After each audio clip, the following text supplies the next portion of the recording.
বাপ তুমি এসছো? আজ আমি রান্না করতে পারিনি মধু, গ্যাস ফুরিয়ে গেছে তো। তার জন্য আমি খাবার নিয়ে এসেছি।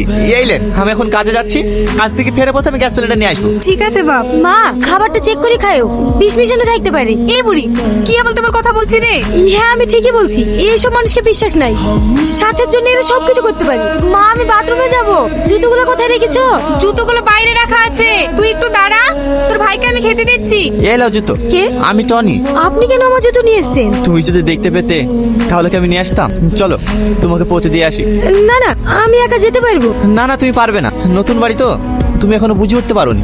চলো। কি ব্যাপার, তুমি এখানে এসছো কেন? আমি আপনার জন্য খাবার নিয়ে এসেছি। তুমি আবার কষ্ট করে আমার জন্য খাবার নিয়ে আসতে গেলে কেন?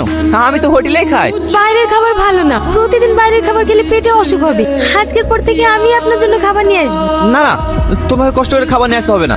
রাস্তাঘাটে তুমি এত দূর আসো, যদি কিছু হয়ে যায়। আপনার আমাকে নিয়ে ভাবতে হবে না, আমার সব অভ্যাস আছে।